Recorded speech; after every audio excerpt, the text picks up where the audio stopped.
that exclusive interview with O.J. Simpson. And in part 2, music and conversation with the legendary Neil Diamond.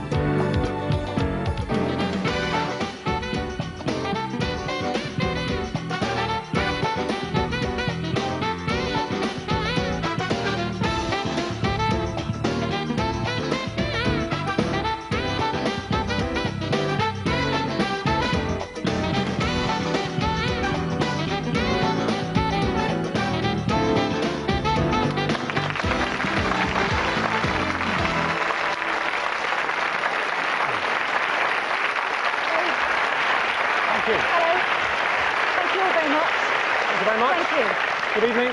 Good evening. Thank you very much indeed. Our first guest is the most controversial person that we've ever interviewed. Charged with 2 terrible murders, his trial became the most watched courtroom drama in television history. Not so long ago, he was an American icon, a sports, TV and movie star, a multi-millionaire, the ghetto kid made good. Then the American dream became a nightmare. His ex-wife and her friend were dead, and he was the prime suspect. An American court cleared him, but many were not convinced.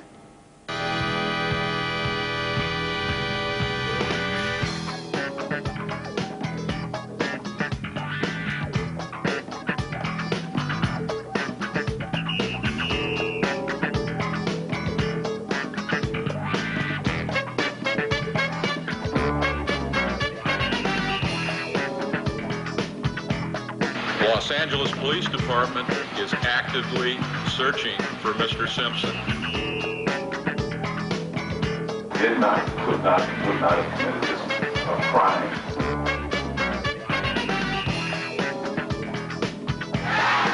I knew that my son was innocent. O.J. Simpson, why do you think that so many people find it so hard to believe that you are innocent? Well, it's, I can't really blame them. I think if I was exposed to what they were exposed to daily for a year and a half. You mean the televised television trial? Coverage. What I found since I've been out and I watched television, of course I watched a lot of it from my cell at the end of the day, the wrap-up at the end of the day, and quite often when I would go into my, to what they call the lawyer's room, the attorney room, at the end of the day, after the news was off, I would look at whoever was visiting me, and we would say, were they in the same courtroom that we were in today? Because the reports were so, I felt, inaccurate or skewed always and generally to the negative. So, well, let's move away from the media coverage and let's talk about the note that you left. You wrote this. You said, "Don't feel sorry for me. I've had a great life, great friends. Please think of the real O.J. and not this lost person." And then, and I think this is where the problem began for you, if not in America, certainly here, off you drove in the Bronco. You should have been turning yourself in at the police station, but you headed south towards Mexico, and then you started to drive around the city. What was that drive all about, if you weren't running away? Once again, one of the reasons that you noticed that the prosecution didn't pursue that during the course of the case is because they knew the facts of the matter. For the first time in my life, I was suffering some despair. My favorite person next to my mother on earth was brutally murdered. My kids didn't seem to know it. I remember the next night when I was with my kids and I was trying to explain to them that their mother was in heaven. They were unaware. My son wanted me to play a Nintendo game with him. My daughter wanted me to read her a story. I want you to answer the question. Okay, I'm just trying to give you a picture of what was going on that week. There's a limited amount of background we can go into. Why did you drive away? So as the week went on, I got more and more depressed. And essentially, I was being attacked for the first time in my life. I wasn't used to criticism, and I was being attacked.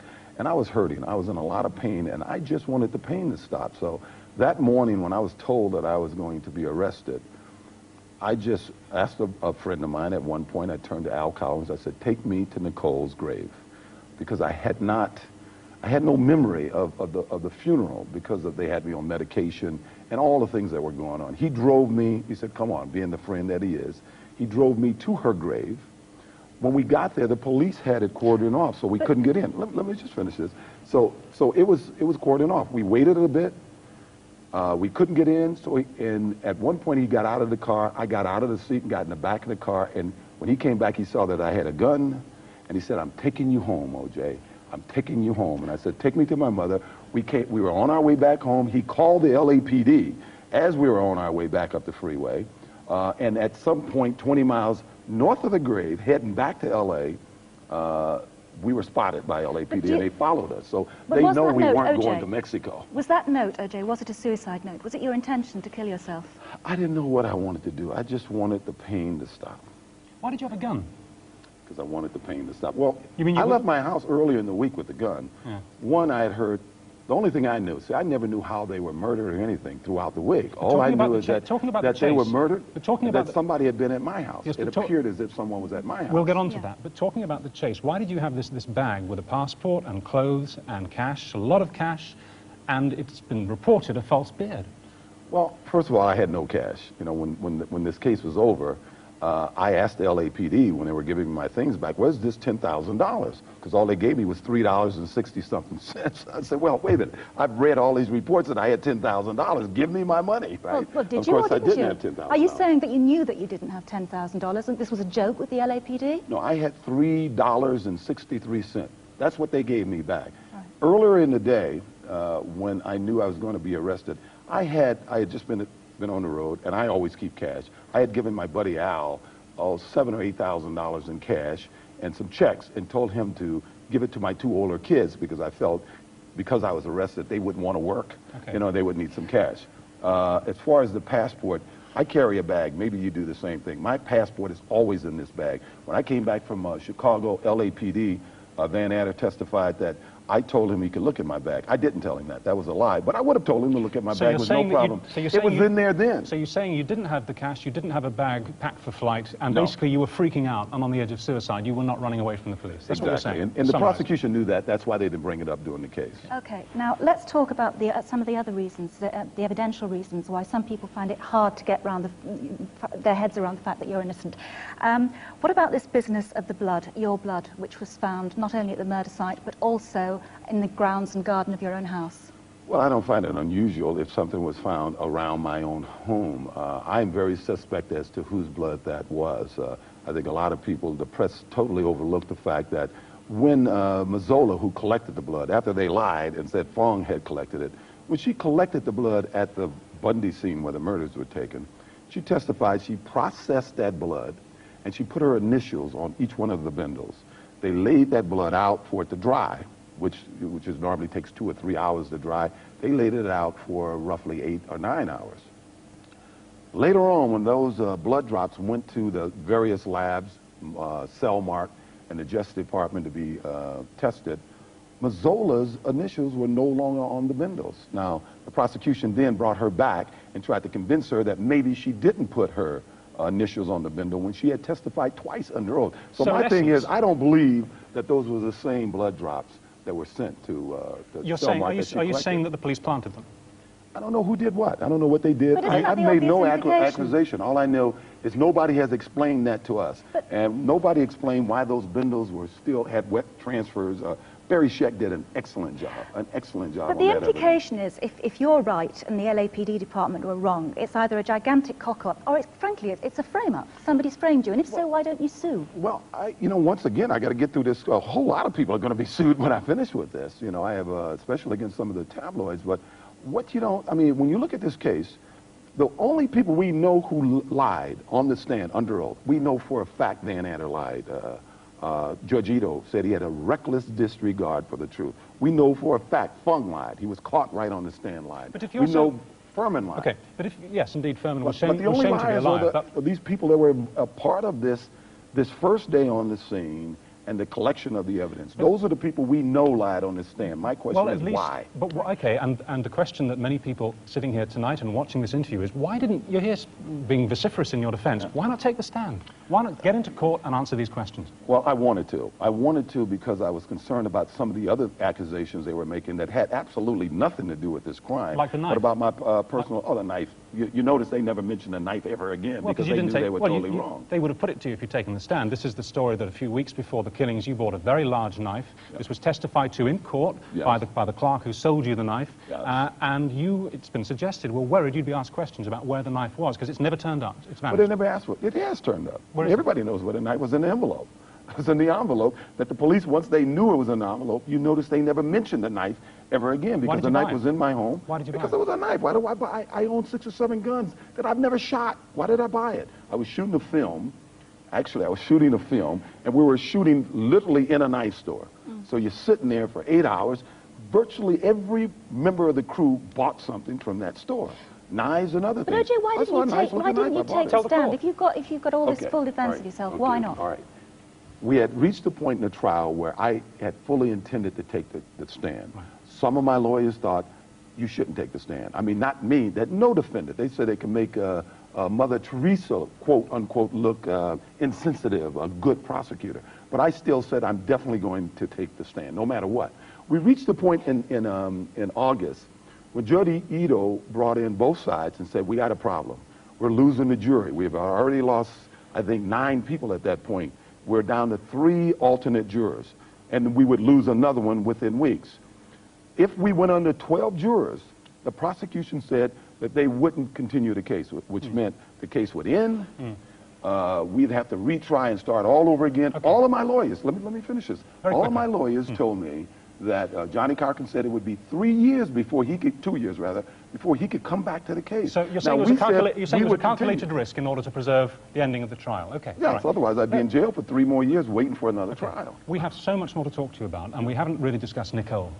Tell us about the nice Nicole. Tell us about the Nicole that you love. What was she like? Well, Nicole, it's been tough since this thing has happened because, you know, I have to try to defend myself, and so many of her alleged friends have said so many. I've painted sort of a Well, you just tell us. Just tell us what she was like. Nicole was, I thought, her best attribute, I thought, was her loyalty. To me, I think she was what every man would want in that I never had to worry about her.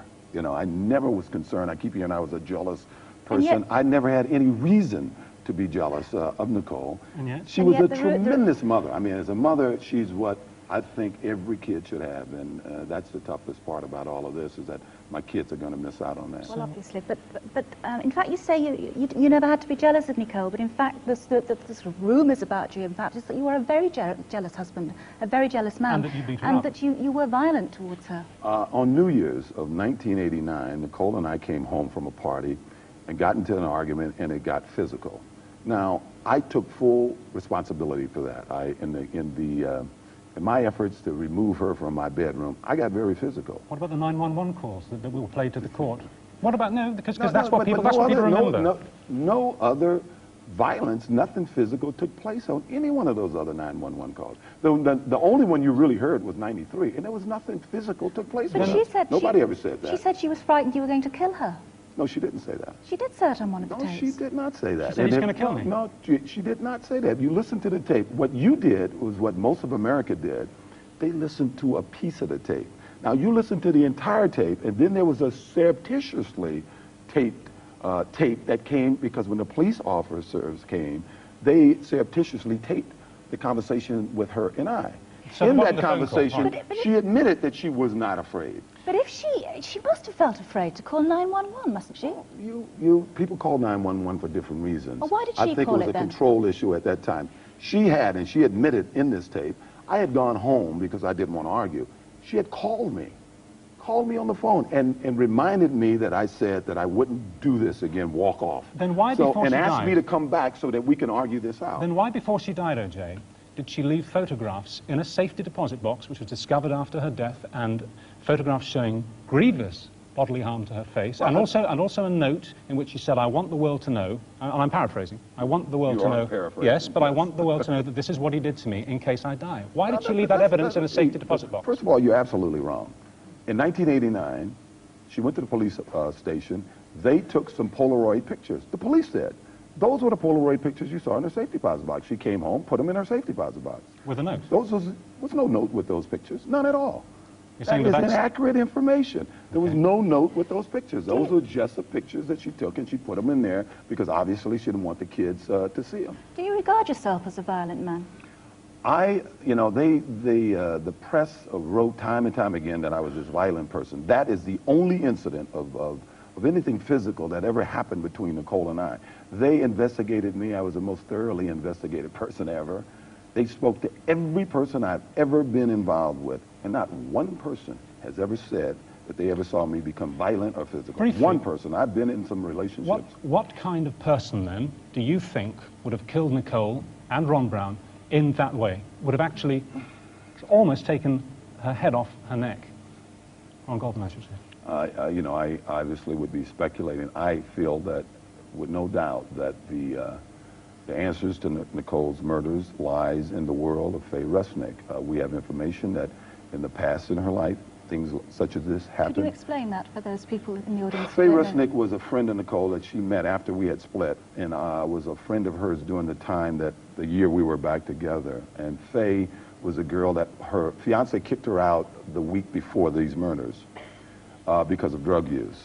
Faye Resnick moved in with Nicole. Right. 3 So days we're later, basically saying Nicole put her in a rehab because her drug use was out of control, and 4 days later, Nicole was dead. Right. So Nicole was a victim of a drugs murder. I don't know. I mean, I don't know. I don't know. I just know that the people that she was running, Nicole's very best friend in this world was a girl named Cora Fishman, who they tried to really... Oh, Jake, we're nearly out We'll of have time. to keep to one side. Okay, I'm going to answer the... I think we've understood You've what gone you on to meant very important points, so I think your meaning came across there. There is this 85-minute window, the night that the killings took place, and you have no alibi. And there are three varying stories. One is that you were swinging golf balls in the garden, one is that you were asleep, which is what the evidence that was given to the court, and one is that you were in the shower. Do you have a clear memory of that night? Pretty much so, yes. What were you doing? I was home. Doing?